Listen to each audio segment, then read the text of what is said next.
आचार्य धीरेन्द्र कृष्ण शास्त्री जी, जिन्हें प्यार से लोग बाबा बागेश्वर कहते हैं, जो 21 नवंबर से 29 नवंबर तक एक पद यात्रा निकाल रहे हैं, जिसे इन्होंने हिंदुओं की जोड़ने की यात्रा बताई है। क्या करेंगे, क्या मैसेज है, ये तमाम बातें हम उनके साथ करेंगे। बाबा बागेश्वर जी, आज आपका बहुत स्वागत है टाइम्स नाउ नवभारत पर और सवाल पब्लिक का शो पर। मैं सबसे पहले आपसे यही पूछना चाहती हूं कि आज आपकी यात्रा का पहला दिन था। आज 9 दिन की जो ये हिंदू जागरण यात्रा आप निकाल रहे हैं, हिंदू क्या सोए हुए थे? पब्लिक पूछ रही है। जो आप यात्रा निकाल कर उन्हें जागृत कर रहे हैं, आपके इस जागरण का मतलब क्या है? बहुत बहुत धन्यवाद, आपका भी बहुत बहुत धन्यवाद, आपके सभी दर्शकों का। निश्चित रूप से हिंदू सोया है। हिंदू अगर सोया ना होता तो देश में ये हाल ना होता। चाहे वो श्रद्धा का कांड हो, कोलकाता की बेटी का कांड हो, पालघर के संतों का कांड हो, या राजस्थान के कन्हैया लाल दर्जी की हत्या का कांड हो, हेमराज आदर्श जैसे छोटे छोटे बच्चों का कांड हो, बहराइच की घटना हो, नूह मेवात मणिपुर की घटना हो।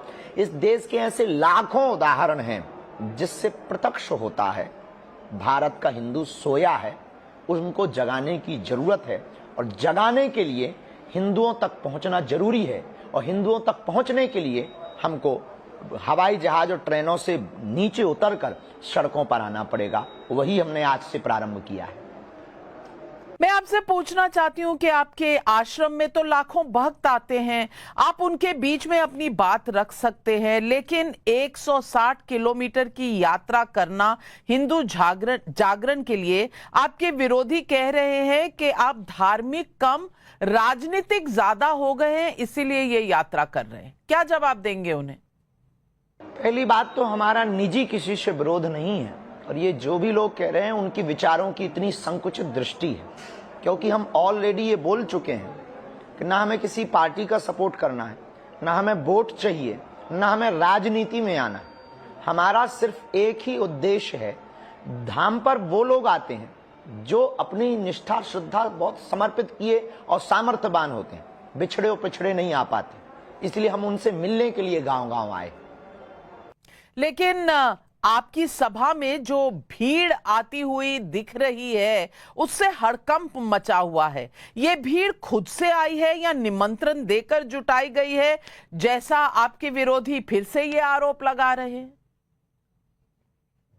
विरोधियों का पेट खराब होना जरूरी है। हमें लगता है कि उनको देख नहीं सुहा रहा। ये भीड़ के लिए कोई प्रयोजन नहीं किए गए। हमने आह्वान किया, अपनी बात रखी, बांग्लादेश के हिंदुओं का हमने तर्क दिया, कश्मीरी पंडितों का तर्क दिया, रामचरितमानस जलाने वाली घटना का तर्क दिया कि अगर तुम आज नहीं जागे, आज तुम सड़कों पर नहीं आए, तो कल बांग्लादेश की तरह भारत के हाल होंगे। और बांग्लादेश के पास तो ऑप्शन है कि वो भारत में शरण ले सकता, और बांग्लादेशी हिंदुओं के पास ऑप्शन है, पर भारत के हिंदुओं के पास ऑप्शन नहीं है। वो किसकी शरण में जाएगा? हम मानते हैं देश संविधान से चलेगा, पर संविधान में भी आत्मरक्षा के लिए कहा गया है, इसीलिए हम सड़कों पर निकले हैं। अब विरोधी क्या कहते हैं, ये उनका निजी मैटर है। दूसरी बात, उल्लुओं को सूर्योदय से परहेज होता है और दिक्कत होती है। उल्लू हमेशा अंधेरा चाहते हैं। उसी प्रकार ये जो विरोधी हैं, ये देश में खंड खंड चाहते, भारत के फिर से टुकड़े करवाना चाहते। ये सरतन से जुदा नारे लगाने वालों के सपोर्ट में खड़े हैं, इसलिए ऐसी बातें बोल रहे हैं, बहकी बहकी। विरोधियों को आप उल्लू कह रहे हैं। वो तो कहते हैं कि लोग कहते हैं कि आपका जो तिरस्कार करे उन्हें ज्यादा करीब रखिए। आपको लगता है विरोधियों को इस तरह से कहना चाहिए? ये भी एक विरोध हो जाएगा? नहीं बहन, हम उनका तिरस्कार नहीं कर रहे हैं, और हम सम्मान के भूखे भी नहीं। सम्मान के भूखे होते तो हम सड़कों पर ना निकलते, अपनी कथाओं में जीवन बहुत अच्छा जी रहे थे।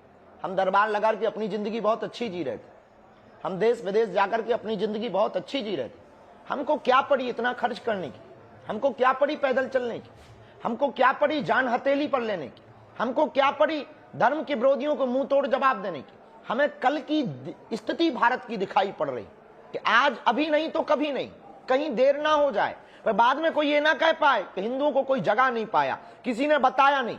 और इस देश में गुलामी कितनी देरी से नहीं, कितनी जल्दी आती है।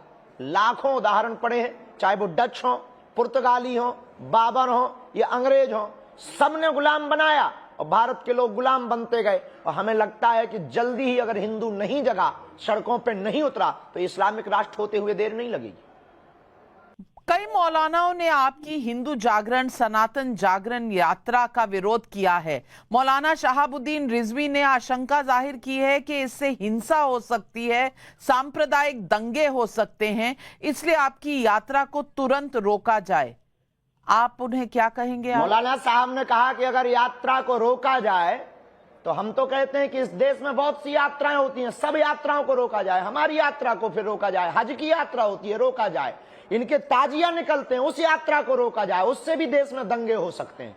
हमारी यात्रा एकता के लिए है, हमारी यात्रा जात पात को मिटाने के लिए, हमारी यात्रा शांति के लिए, हमारी यात्रा हिंदुओं में क्रांति के लिए, हमारी यात्रा देश को जगाने के लिए, हमारी यात्रा तलवारों से लड़ने के लिए नहीं, विचारों से लड़ने के लिए है। और इसके बाद भी अगर मौलाना को लगता है कि हमारी यात्रा बंद करनी चाहिए, तो हम उनको कहेंगे कि वेलकम टू यू। दिल्ली दूर नहीं है, हम भी भारत से बाहर नहीं है, चले आए, बंद करवा दें। आजकल एक नारा बहुत लोगों के बीच गूंज रहा है, बटेंगे तो कटेंगे। योगी आदित्यनाथ से लेकर प्रधानमंत्री नरेंद्र मोदी तक इसके कई वर्जन्स आ चुके हैं। बटेंगे तो कटेंगे, एक हैं तो सेफ हैं। मैं पूछना चाहती हूं, आप इस नारे को कैसे देखते हैं और आपको इसमें कौन सा मैसेज नजर आता है? हम राजनीतिक टिप्पणियों से बचते हैं। हमारा रास्ता बहुत क्लियर है, विजन और मिशन दोनों हमारे क्लियर हैं। आध्यात्मिक बात, सनातन की बात, अपने धर्म का प्रचार। लेकिन अगर एक दृष्टि से हम देखें, अगर किसी ने एज ए मुख्यमंत्री कहा, तब तो हम कुछ नहीं कह सकते, कोई भी पक्ष या विपक्ष नहीं कह सकते। पर किसी महंत ने अगर ये बात कही, बटेंगे तो कटेंगे, या किसी राष्ट्र प्रेमी ने ये बात कही, तो उचित कही। अगर हम बटेंगे तो निश्चित रूप से कटेंगे, चाहे वो चीन के हाथों कटें या पाकिस्तान के हाथों कटें।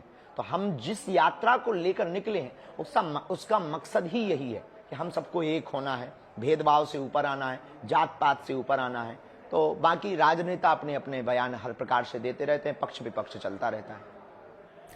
आचार्य धीरेन्द्र शास्त्री जी, आपने ये मांग की है कि मंदिरों मस्जिदों में भी राष्ट्रगीत हो। इस मांग के पीछे कोई खास वजह है?